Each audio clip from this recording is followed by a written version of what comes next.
So guys, जैसा कि हमने पिछले एपिसोड में देखा कि सिल्वर फिनिक्स बर्ड को बचाते समय शियाओ घायल हो गया था और उसका इलाज जो गांव के मुखिया ने किया। उसके बाद शियाओ ने अपना रूप बदल लिया ताकि वो अपनी असली पहचान छुपा सके। तभी शियाओ को पता चला था कि अब रियल में हजारों सालों बाद एक प्रतियोगिता होगी जिसमें पार्टिसिपेट करने के लिए शियाओ तैयार हो गया था। फिर अब रियल में शियाओ को फेंगनू और चोंग दिखे थे जो कि सिल्वर हेयर वाली लेडी को ढूंढ रहे थे। अब हम देखते हैं कि शियाओ बेग माउंटेन फॉरेस्ट की एक रिवर के अंदर कल्टीवेशन कर रहा था। जब शियाओ की कल्टीवेशन पूरी हो जाती है तो सिल्वर बर्ड को लेकर वहां से उड़ जाता है। वहीं जो शहर में कुछ डीमन एनिमल्स घुस आते हैं जिसकी वजह से कोई भी आदमी घर से बाहर नहीं निकलता। तभी शियाओ वहां आता है और वो सभी डीमन एनिमल को स्पीड के साथ मार देते हैं। वहीं जो पानी की बाल्टी लेकर घर से बाहर जा रहे थे, लेकिन वो जैसे शियाओ को देखते हैं तो चौंक जाते हैं क्योंकि जिन एनिमल की वजह से पूरा शहर घर में छिपकर बैठा था, शियाओ ने अकेले सभी को मार दिया था। ये देखकर जो शियाओ से कहते हैं कि तुम कोई मामूली आदमी नहीं हो,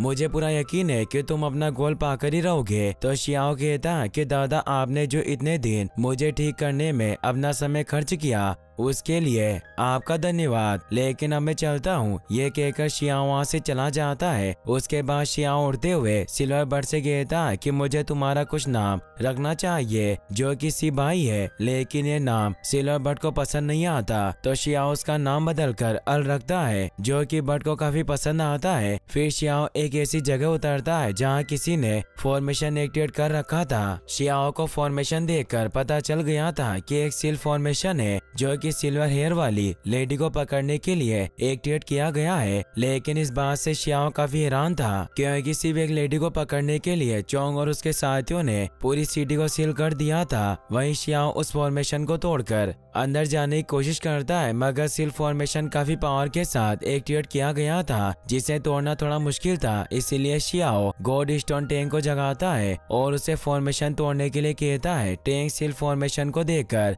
कहता है कि मैं इसे आसानी से तोड़ दूंगा और फॉर्मेशन को टक्कर मारता है। थोड़ी मुश्किल के बाद टैंक फॉर्मेशन को तोड़ देता है। उसके बाद शियाओ कहीं अलग अलग जगह पर जाता है। इस वजह से टैंक उसे पूछता है कि आखिर में हम कहाँ जा रहे हैं। तो शियाओ बताता है कि हम वो जो मैदान की उस जगह जा रहे हैं जहाँ बुलाओ माउंटेन है, क्योंकि मुझे लगता है कि मुझे मेरे भाई और मॉम डैड वहीं मिल सकते हैं। उसके बाद शियाओ कुछ लोगों को देखकर नीचे उतरता है। वहाँ कुछ लड़के बात कर रहे थे कि किन परिवार कोई साधारण परिवार नहीं है क्योंकि उनके पास 2 अल्फा बोन है। वो लड़के जिन बोन की बात कर रहे थे वो शियाओ की सुप्रीम बोन और किनहाओ की अमर बोन थी। उन लड़कों की बातें सुनकर शियाओ उनका पीछा करने लगता है। तभी एक लड़का कहता है कि मैंने सुना है कि किनहाओ में इतना टैलेंट नहीं है। तो उसका साथी कहता है कि ये सिर्फ एक अफवाह है क्योंकि किन के पास एक फेरी बोन है जो कि उसके भाई ने दी थी। अगर तुम्हें सटीक बात पता नहीं हो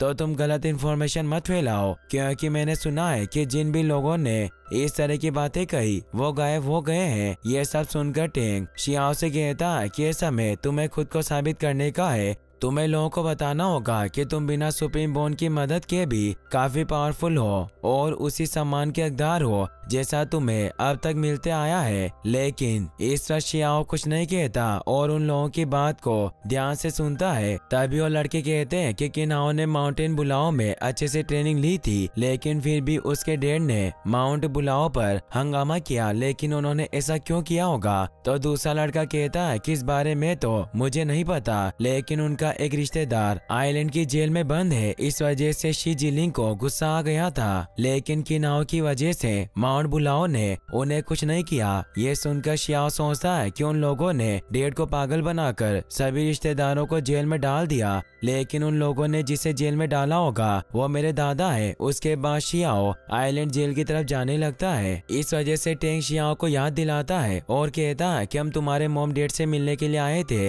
लेकिन क्या अब तुम अपने मॉम डैड से नहीं मिलना चाहते? तो शियाओ कहता है कि मॉम डैड और किनहाओ तो बुलाओ माउंटेन की प्रोटेक्शन में है, लेकिन मेरे दादा को मेरी मदद की जरूरत है, इसलिए हम सबसे पहले आइलैंड पर जाएंगे। फिर शियाओ सोचता है कि दादा, मैं तुम्हें कुछ नहीं होने दूंगा, किसी भी हाल में मैं आपको ढूंढ लूंगा। उसके बाद शियाओ वहाँ से एक जहाज में चला जाता है। फिर अगले सीन में हम एक माउंटेन को हवा में उड़ता देखते हैं जो कि आइलैंड नाम की जगह थी। वहीं जहाज में एक आदमी सभी लोगों को बताता है कि कई साल पहले इस आइलैंड पर यांग नाम के एक गॉड रहते थे जो ओरिजिनली वेनरेबल थे और वो अपनी मेहनत से हाई लेवल पर पहुंच गए थे और उन्होंने एक बार सभी ग्रुप को मारकर खत्म कर दिया। लेकिन एक वेनरेबल डीमन यांग से आगे निकलना चाहता था। इस वजह से दोनों के बीच युद्ध हुआ जिसमें वेनरेबल डीमन ने इमोर्टल लोगों को पकड़ लिया और बुरे लोगों को मार दिया। लेकिन लास्ट में उसने खुद को डिस्ट्रॉय कर लिया मगर उसका ब्लड और फ्लैश इस आइलैंड में मिल गया जिसने इस आइलैंड को एक खतरनाक जगह बना दिया। लेकिन उस डीमन का ब्लड कई रेयर ट्रेजर भी पैदा करता है। लेकिन तब से इस आइलैंड की आधी जगह जेल बन गई मगर फिर भी इस जगह बहुत सारी अपॉर्चुनिटीज है। लेजेंड के हिसाब से बुरे लोगों के अवशेष अभी भी इस आइलैंड पर मौजूद है और सभी को ये बात पता है कि यहाँ हर साल कई सारे लोग मरते हैं। लेकिन फिर भी कई सारे खोजकर्ता इस आइलैंड पर गए। तभी जहाज चलता हुआ रुक जाता है तो एक लड़का पूछता है कि जहाज क्यों रोक दिया। तो जहाज का कप्तान कहता है कि मौसम साफ नहीं है, इस वजह से जहाज आगे नहीं जा सकता। इस वजह से 7 दिनों तक हम लोगों को यही इंतजार करना होगा। ये सुनकर जहाज में सफर करने वाले सभी लोग काफी परेशान हो जाते हैं क्योंकि वो जगह काफी खतरनाक थी। इसीलिए सभी लोग कहते हैं कि हम सभी लोग जल्दी में हैं। इस वजह से 7 दिनों तक इंतजार नहीं कर सकते। तो कप्तान कहता है कि अगर तुम सभी लोगों को जल्दी है तो शिपिंग टेस्ट देना होगा। उसके बाद में रिस्क लेकर तुम लोगों को जल्दी पहुंचाने की कोशिश करूंगा मगर तुम लोग मुझे पैसे नहीं दोगे तो तुम लोगों को 7 दिन इंतजार करना होगा। उसके बाद में तुम लोगों को आइलैंड पर ले चलूंगा। तो एक लड़का कप्तान से कहता है कि तुम ये सब पैसे के लिए कर रहे हो। तभी दूसरा लड़का उसे बताता है कि मौसम बस 800 मीटर की रेंज तक ही खराब है, इसलिए तुम्हें इस जहाज के चलने का इंतजार नहीं करना चाहिए। यह सुनकर वो लड़का कहता है कि मैं इंतजार नहीं कर सकता और उड़कर वहां से जाने लगता है मगर वो सामने चाहे कोहरे से टकराकर पूरी तरह जलकर खत्म हो जाता है। यह देखकर सभी लोग काफी डर जाते हैं क्योंकि एक डीमन फेस सभी लोगों को मारने के लिए आ रहा था। यह देखकर शियाओ लड़ने के लिए तैयार हो जाता है। तभी जहाज का कप्तान अपनी पावर से बोन वेक्स को बाहर निकालकर उस डीमन फेस को भगा देता है। इसके बाद सभी लोग कप्तान को पैसे दे देते हैं। उसके बाद जहाज फिर से चलने लगता है। वहीं शियाओ को एक आदमी पर शक होता है और वो छिपकर उसके माइंड पर अपना कंट्रोल कर लेता है ताकि उसे पता चल सके कि उसके दादा के साथ क्या हुआ। तभी शियाओ को पता चलता है कि जेल के अंदर से एक आदमी भागने की कोशिश कर रहा था मगर शियाओ से देख नहीं पाता। इसीलिए उस आदमी से पूछता है कि जो आदमी भाग रहा था उसका क्या हुआ। तो वो लड़का बताता है कि वो आदमी आइलैंड से भाग गया और मुझे अब पता नहीं है कि वो जिंदा है या मर गया। यह सुनकर शियाओ और गुस्सा होता है और वहाँ से अचानक गायब हो जाता है। उसके बाद सभी लोग आइलैंड पर पहुंच जाते हैं। तभी वहाँ एक आदमी बताता है कि जो भी जेल के अंदर घूमने जाता है उसे अगर वहाँ से कोई ट्रेजर मिलता है तो उसका 70% हिस्सा जेल को देना पड़ता है। फिर सभी के साथ शियाओ ब्लैक जेल के अंदर चला जाता है। जेल के अंदर जाने के बाद टेंग शियाओ से कहता है कि इस जेल के नीचे मिस्टीरियस मटेरियल है जो कि काफी खास है। तो शियाओ कहता है कि मुझे खेद है कि अगर मैं सीधा वर्ल्ड दाओ सेक्ट मास्टर के लेवल पर पहुंचा तो इस काय को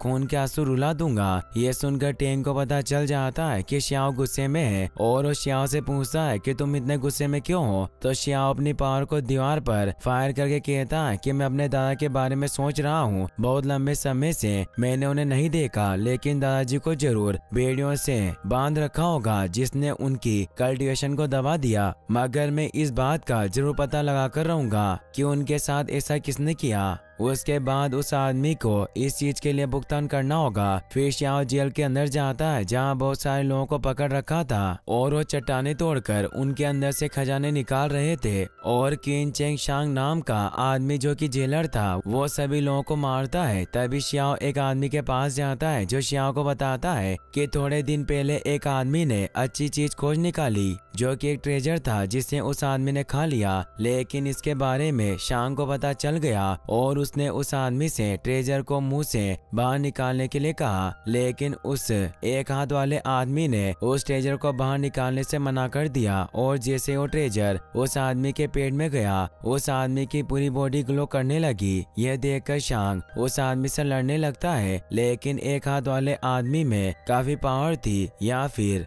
उस ट्रेजर की वजह से उसकी पावर बढ़ गई थी। यहाँ जो एक हाथ वाला आदमी है वो और कोई नहीं बल्कि शियाओ के दादा जोंग थे। जोंग अपनी पावर से शांग को बुरी तरह पिटाई करते हैं और उसे दूर फेंक देते हैं। उसके बाद वो कैदी शियाओ को बताता है कि जोंग ने अपनी पावर से कई लोगों को मार डाला और यहाँ से भाग गया। तो शियाओ उस कैदी से पूछता है कि क्या तुम जानते हो कि डीप हेड का मतलब क्या है, या फिर दादा ने वन आर्म्ड के बारे में बताया हो। लेकिन इस बारे में उस कैदी को कुछ पता नहीं होता। फिर शियाओ कहता है कि क्या एक हाथ वाले आदमी का पीछा कोई यंग गर्ल कर रही है। तो कैदी कहता है कि इन सब के बारे में मुझे कुछ नहीं पता। फिर शियाओ उस कैदी से कहता है कि जैसा कि हमने डील की थी कि अगर तुम मुझे यहाँ हुई लड़ाई के बारे में सब कुछ बता दोगे तो मैं तुम्हारी जंजीर काट दूंगा, और तुमने अपना वादा पूरा किया इसलिए मैं तुम्हें आजाद करता हूँ। ये कहकर शियाओ उस कैदी की जंजीर काट देता है और उसे बताता है कि हो सकता है कि इस जेल में आने वाले दिनों में कोई बड़ी गड़बड़ हो। अगर ऐसा हुआ तो तुम्हारे पास भागने का एक अच्छा मौका होगा। वहीं शियाओ जेल में कैदियों को मार खाता देख काफी गुस्सा होता है। ये देखकर टेंग शियाओ से कहता है कि आदमी जो इन लोगों को मार रहा है वो एक वेनरेबल लेवल पर है, अगर तुम उसे मार नहीं सकते तो मैं उसे मार दूंगा। ये सुनकर शियाओ कहता है कि मैं सिर्फ बदला ही लेना नहीं चाहता, अगर मुझे ताजी के ठिकाने का पता लगाना होगा तो यहाँ चिपकर रहना होगा। तो टेंग कहता है कि कैसे पॉसिबल है। तो शियाओ बताता है कि जेल का एंड एक ऐसी जगह है जहाँ डिवाइन फ्लेम वाले मास्टर भी जाने से डरते हैं। मुझे लगता है कि जरूर वहाँ कुछ खास होगा। ये कहकर शियाओ ब्लैक जेल के लास्ट में चला जाता है और डबल प्यूपिल से देखने लगता है। तभी शियाओ को जमीन में कुछ दबा हुआ दिखाई देता है, जिसे खोदने के लिए टेंग जमीन पर बनी शील्ड को तोड़ देता है, जिसका धमाका काफी खतरनाक था, जिसे जेल में घूम रहे बाकी के लोग भी सुन लेते हैं और उन्हें पता चल जाता है कि जरूर वहाँ कोई खजाना है और सभी लोग उस जगह देखने के लिए जाते हैं। तभी 3 लड़कों को एक लाइट दिखाई देती है जिसे वो ट्रेजर समझकर हमला करते हैं, लेकिन वो लाइट अपनी पावर से तीनों को दूर फेंक देती है और वहाँ एक बड़ा होल होने लगता है, जिसे देखकर वो लड़के उस होल को बड़ा होने से रोकते हैं, मगर वो ऐसा नहीं कर पाते। और ये सब शियाओ भी देख रहा था लेकिन वो इसमें कुछ नहीं करता।